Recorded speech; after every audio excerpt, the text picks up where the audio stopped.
মালয়েশিয়ার প্রত্যেকটা জায়গা ঘোরার জন্য এত বেশি সুন্দর, যেমন এই পার্কটা। কুয়ালালামপুরের মধ্যে অনেকগুলো পার্ক আছে যেগুলো অনেক বড় এবং অনেক সুন্দর। So hello everyone, welcome to my another new blog.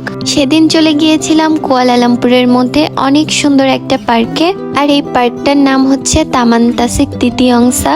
এই পার্কটা অনেক বড় এবং অনেক সুন্দর একটা পার্ক। সো পার্কটা কেমন এবং পার্কের মধ্যে কি কি আছে এবং আমরা কি করেছিলাম পার্কে গিয়ে, সমস্ত কিছু দেখাবো এই ব্লগে।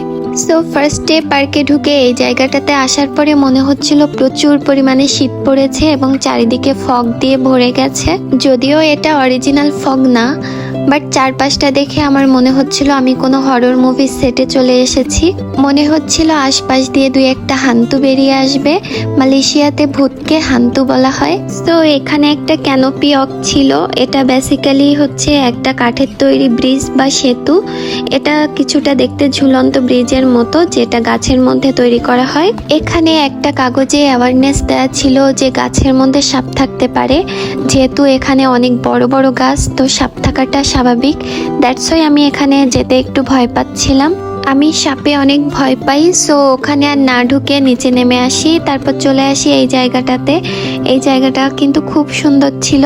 ভেবেছিলাম এই জায়গাটাতে হেঁটে হেঁটে সুন্দর করে একটা স্লোমো করব, বাট একগাদা মালয়েশিয়ান পিচ্চি চলে আসে। সবাই এদিক দিয়ে সাইকেলিং করছিল। অনেকক্ষণ দাঁড়িয়ে থাকার পর তারপর জায়গাটা ফাঁকা হয় এবং অবশেষে আমি মনের মতো একটা ভিডিও ক্লিপ নিতে পারি।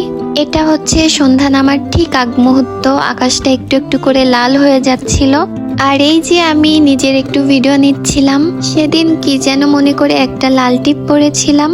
যদিও ওয়েস্টার্নের সাথে আমি টিপ পরি না, বাট সেদিন পরার পরে মনে হচ্ছিল যে না, খুব একটা খারাপ লাগছিল না। তারপর আবার এই জায়গাটাতে চলে আসি, আর এখানে যেহেতু আমার প্রপার কোনো ভিডিও নেওয়া হয়নি, এজন্য একটা ভিডিও ক্লিপ নিচ্ছিলাম। বাই দ্য ওয়ে, আমাকে কেউ কিন্তু ভূত ভেবো না। যত হরর মুভি দেখেছি এবং গল্প শুনেছি, সব জায়গায় দেখেছি ভূতেরা সাদা পোশাক পরে থাকে ঠিক আমার মতো। আমার বর, তারপর আমাদের সাথে যে দাদা বৌদিরা ছিল, সবাই এই ক্যানোপি ওয়াকে উঠেছিল। আর এই দেখো, এভাবেই বেসিক্যালি কুয়াশাটা করা হচ্ছিল। বাট দেখে কিন্তু মনে হচ্ছিল যে এটা একদম অরিজিনাল কুয়াশা। সো সবার সাথে সাহস করে আমিও উঠে পড়েছিলাম।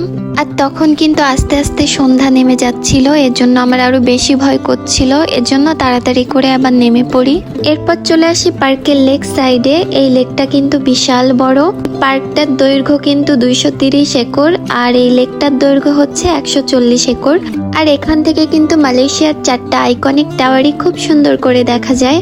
আর এই লেকের মাঝখানে কিন্তু বিশাল বড় ফাউন্টেইন আছে, বাট আমরা যখন গিয়েছিলাম তখন আনফরচুনেটলি এটা বন্ধ ছিল। তারপর চলে আসি এই জায়গাটাতে। এটা হচ্ছে একটা স্কেটিং পার্ক। বেসিক্যালি এখানে সবাই স্কেটিং করে।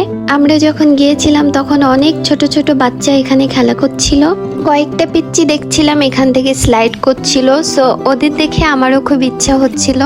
সো আমি আর কোনো কিছু চিন্তা ভাবনা না করে আমিও চলে গিয়েছিলাম। কিছুক্ষণের জন্য মনে হচ্ছিল যেন ছোটবেলাতে ফিরে গিয়েছি। অনেকক্ষণ পার্কে থাকার পর তারপর পার্ক থেকে বের হই, আর পার্কের সামনে হচ্ছে ছোট ছোট কিছু ফাস্টফুডের দোকান ছিল, ওখানে যাই। তারপর আমরা সবাই মিলে কিছু খাবার অর্ডার দেই। তারপর খাওয়া দাওয়া কমপ্লিট করে বাসায় চলে আসি। সো এটাই ছিল আমার আজকের ব্লগটা কেমন লেগেছে সবাই কমেন্ট করে জানিও। খুব তাড়াতাড়ি নতুন কোনো ব্লগ নিয়ে চলে আসবো। ততক্ষণ পর্যন্ত সবাই ভালো থেকো। Take care, by.